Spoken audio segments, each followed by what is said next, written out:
Berapa ya. momen gitu Ada pelaku Oh, industri. udah, ya. merahnya. Nah, momen kan periode lalu menjadi pimpinan Komisi 7 gitu ya. Nah, artinya kan isu UMKM bukan hal yang baru gitu ya. Nah, Abang gimana sih konsepnya gitu? Begini, alhamdulillah tadi ada apresiasi secara apresiasi politik yang tinggi dari pimpinan DPR, yaitu Pak Dasko, Pak Adis Kadir, dan Pak Cuncun tadi merespon ya aspirasi dari teman-teman asosiasi listrik, asosiasi motor listrik. Hadir juga tadi kami. Terus terang kalau kami ini statusnya sebagai anggota DPR RI yang mantan di Komisi 7, yang kebetulan kita berinteraksi dengan selama 5 tahun kemarin berurusan dengan urusan motor listrik dan energi dan segala macamnya. Ada dua hal yang tadi kita quote ya bersama-sama dengan Pak Sugeng. Yang pertama adalah isu mengenai narasi besar subsidi motor listrik. Tadi ada usulan dari kita bahwa ini harus direview kembali. Jadi redefinisi kembali bahwa ini bukan subsidi, tapi ini sifatnya insentif atau kompensasi. Kenapa? Karena sepemahaman kita pada saat kita masuk kepada terminologi subsidi, treatmentnya akan menjadi seperti treatment subsidi-subsidi yang lainnya. Sedangkan ini harus kita pahami ini berbeda dengan subsidi energi maupun subsidi kepada masyarakat miskin. Tapi ini ada insentif yang diberikan oleh pemerintah agar merubah behavior masyarakat yang tadinya terbiasa mengkonsumsi fossil fuel menjadi renewable energy, dalamnya listrik. Itu yang pertama tadi ada usulan.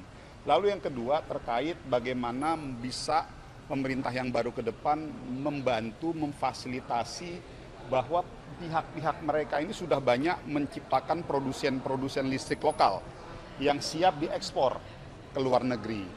Nah, ini sebuah terobosan positif. Nah, keberadaan situasi ini tadi harapan kami pemerintah ke depan bisa mensupport dengan memberikan kemudahan-kemudahan aturan perizinan untuk bisa mengekspor. Ini kan produksi dalam negeri terkait motor listrik. Tadi sudah ada beberapa kontrak-kontrak dengan Malaysia, Kamboja. Saya pikir ini ruang-ruang positif untuk bagi negara kita. Udah diajak ngobrol sama Pak Prabowo belum sih soal Menteri UMKM? Enggak, itu tadi jadi gini. Ini saya harus bilang bahwa terkait posisi menteri ke depan, saya pikir itu menjadi domainnya Pak Prabowo dan tentunya Ketua Umum partai saya yaitu Pak Bahlil.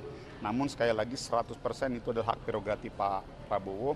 Kami ini semata-mata semangatnya satu, bagaimana ke depan Indonesia bisa lebih baik lagi di era Pak Prabowo dan Tapi Mas siap Gibran. nggak Pak Mamang kalau misalkan ditunjuk?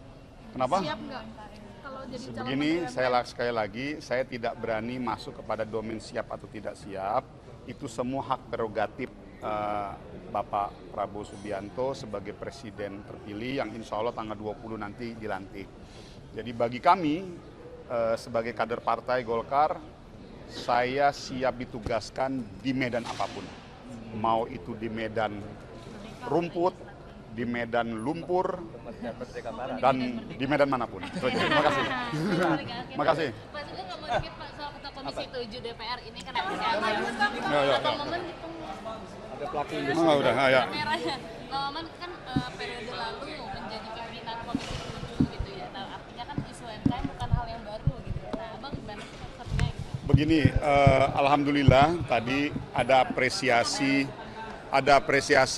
secara apresiasi politik yang tinggi dari pimpinan DPR, yaitu Pak Dasko, Pak Adis Kadir, dan Pak Cuncun tadi merespon ya aspirasi dari teman-teman asosiasi listrik, asosiasi motor listrik. Hadir juga tadi kami.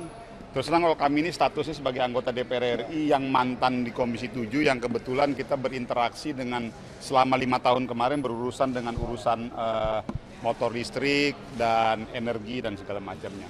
Ada dua hal yang tadi kita quote ya bersama-sama dengan Pak Sugeng. Yang pertama adalah isu mengenai narasi besar subsidi motor listrik. Tadi ada usulan dari kita bahwa ini harus direview kembali. Jadi redefinisi kembali bahwa ini bukan subsidi, tapi ini sifatnya insentif atau kompensasi. Kenapa? Karena sepemahaman kita pada saat kita masuk kepada terminologi subsidi, treatmentnya akan menjadi seperti treatment subsidi-subsidi yang lainnya. Sedangkan ini harus kita pahami ini berbeda dengan subsidi energi maupun subsidi kepada masyarakat miskin. Tapi ini ada insentif yang diberikan oleh pemerintah agar merubah behavior masyarakat yang tadinya terbiasa mengkonsumsi fossil fuel menjadi renewable energy, dalamnya listrik. Itu yang pertama tadi ada usulan. Lalu yang kedua terkait bagaimana bisa pemerintah yang baru ke depan membantu memfasilitasi bahwa pihak-pihak mereka ini sudah banyak menciptakan produsen listrik lokal yang siap diekspor ke luar negeri. Nah, ini sebuah terobosan positif. Nah, keberadaan situasi hari ini tadi harapan kami pemerintah ke depan bisa mensupport dengan memberikan kemudahan-kemudahan aturan perizinan untuk bisa mengekspor. Ini kan produksi dalam negeri terkait motor listrik. Tadi sudah ada beberapa kontrak-kontrak dengan Malaysia, Kamboja. Saya pikir ini ruang-ruang positif untuk bagi negara kita. Udah diajak ngobrol sama Pak Prabowo belum sih soal Menteri UMKM? Enggak, itu tadi jadi gini.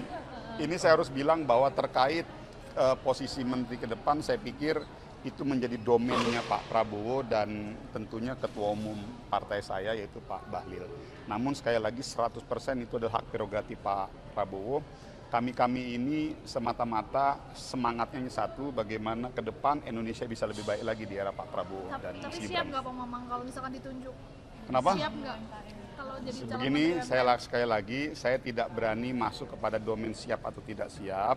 Itu semua hak prerogatif Bapak Prabowo Subianto sebagai presiden terpilih yang insya Allah tanggal 20 nanti dilantik. Jadi bagi kami sebagai kader partai Golkar, saya siap ditugaskan di medan apapun. Mau itu di medan rumput, di medan lumpur, dan di medan manapun. Terima kasih. Terima kasih. Pak Sugeng nggak mau dikit Pak soal Ketua Komisi 7 DPR ini kan